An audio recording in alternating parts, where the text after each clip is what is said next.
At the beginning of this year, I felt like I wasn't releasing content that was a representation of me. I wasn't doing things that showed who I was as a person. You couldn't see my icks, my ticks, my flaws, what I liked, what I disliked. I literally was just releasing content that allowed people to like forget what was going on in the real world. And as much as that is great and as much as that is funny and fun, I genuinely wanted people to see who I was as a person. I felt like the pranks and challenges didn't allow that. Earlier this year, I did talk about my relationship with my dad and what our current status is right now. I did touch on those things.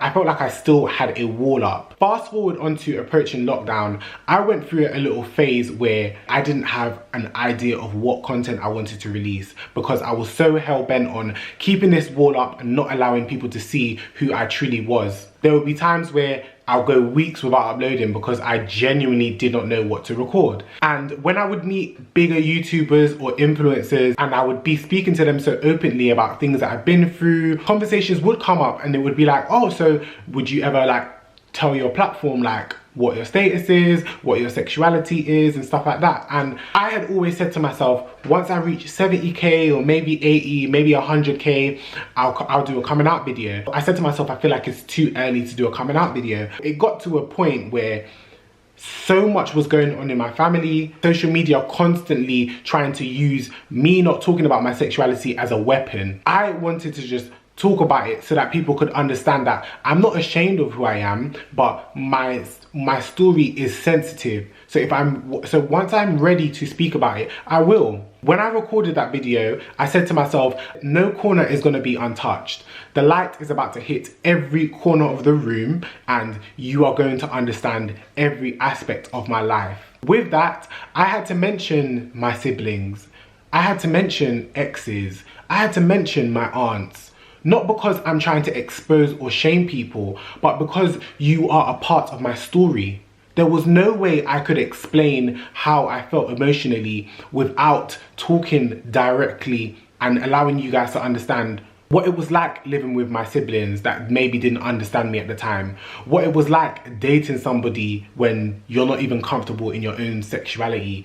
What it was like growing up and being abused. I had to explain those things so that you guys could understand why certain story times I may have reacted a certain way or why I keep allowing certain people to treat me certain ways. So I had to explain stuff from my past. I was not trying to hurt nobody. I was not trying to tarnish anybody's name, but you was a part of my story. If you was my family, if you was an ex, if you was an acquaintance, if you was somebody that had passed by in my life and there was a memory that had affected who I was as a person, you were a part of my story. It was nothing personal when I recorded that video, but I had to speak my truth. I would never lie about being abused. I had my cousins that experienced the same thing from what my auntie did to me. I had friends at the time that witnessed me in my first relationship with bruises, with a black eye, that would be like to me, Daniel, what are you doing? Why are you still with this person after he just punched you in your face in a rave? Why are you still with this person?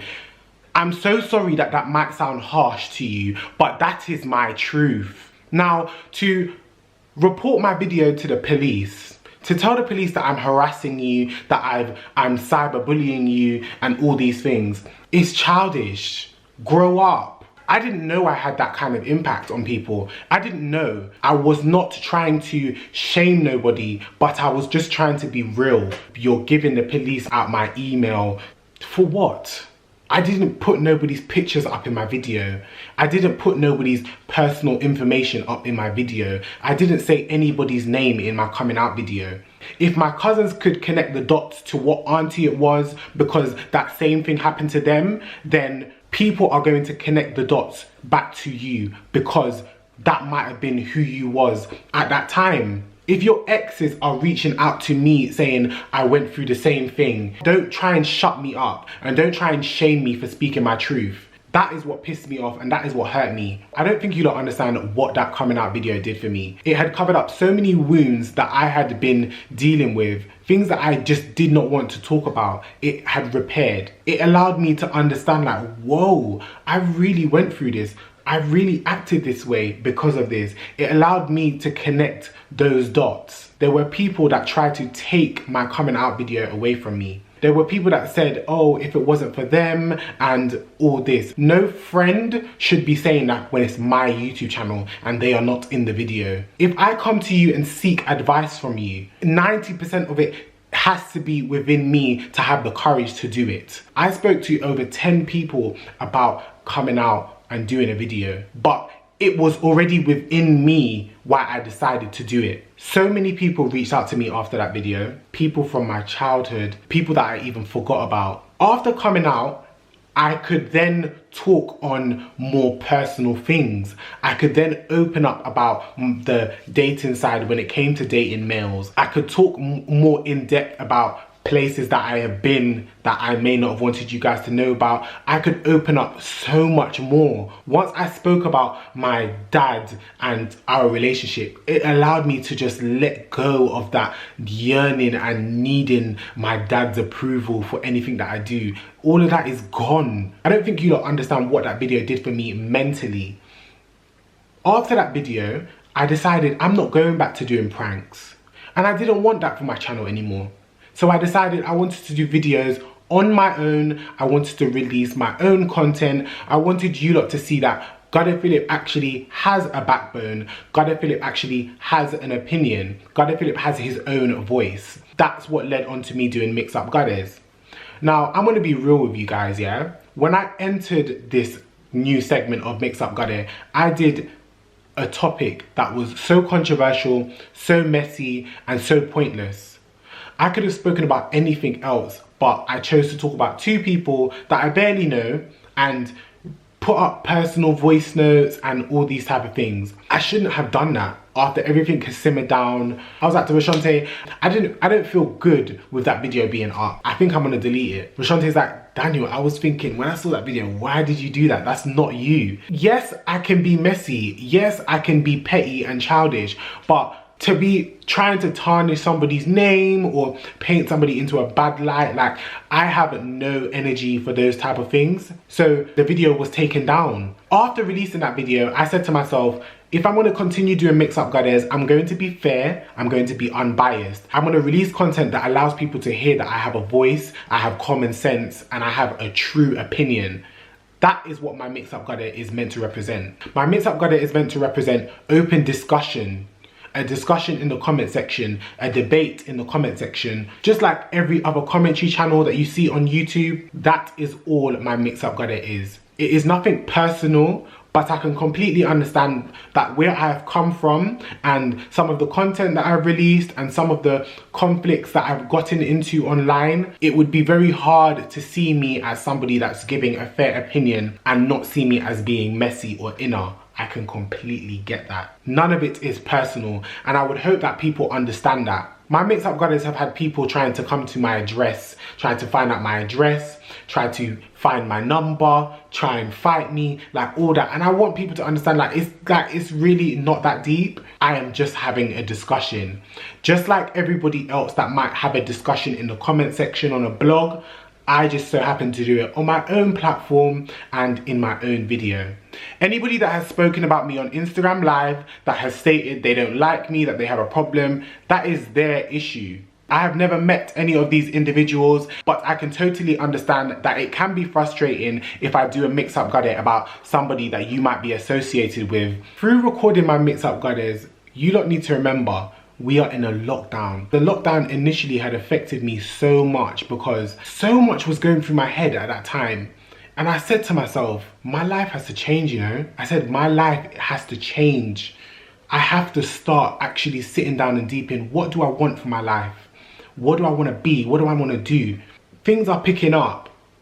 But I said to myself, if I'm going to be considered as a YouTuber, if I want to do YouTube, I need to take it seriously. In that hotel, I said to myself, I'm going to release content that is true to me. I'm no longer going to be doing videos that are baseless or videos that don't represent how I feel. That is why I released the video called I Feel Angry All the Time. That is why I released the video about my traumas. That is why I started doing discussion videos. That is why I pushed doing mix-up goddess, because it allowed you guys to see me raw, to see I had a backbone, to see I have an opinion. Not somebody else being in my videos to get me views, none of that. On to friendships. I've taken so many L's when it comes to friendships. In my adult years, I have lost so many friends because I have been an enabler in so many situations, too many to count. Over the past couple years, I have been an enabler in so many situations. When it came to my life, when it came to my content, I said to myself, I want to put my foot down. I'm going to say no. If I don't want to do something, I'm not going to do it.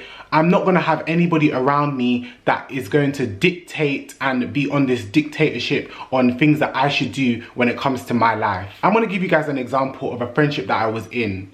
A couple of years ago, there was one friend that I had. She was my best friend at the time, and we was like this. We used to do everything together, go everywhere together. And there was a time where I allowed her to use my credit card, and she bought a TV and it was £500. I said to her, you can pay me back £100 every month. I didn't receive any of that money back. And I allowed that to happen. But I had to take accountability for that because I put my trust in somebody when I knew what the outcome could have potentially been. Even this year, when we was going through a lockdown and COVID had just started, my mum needed to self-isolate because she was having an operation. And in that, I had stayed at a friend's house. I had asked this friend weeks in advance if I could stay at their house while my mum isolates. That friend chose their partner over me and asked me to leave. And I had stayed in a hotel for over a week, all while mourning the loss of my friend, all while not being able to see my mum before she goes into her operation, all while my mum is telling me, oh, she might not wake up. I'm going through all these things in a hotel by myself.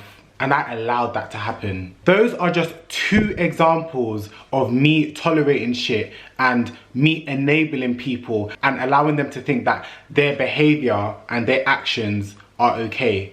But I had to sit there and say, you know what? I shouldn't have asked this friend to stay here for this period of time. I should have asked somebody that values me and understood my situation. But that was me enabling. Now onto this fallout of a friendship that you guys have seen on social media. One thing I want to say is, I'm not the type of person that goes on a rant of exposing and trying to tarnish somebody's name.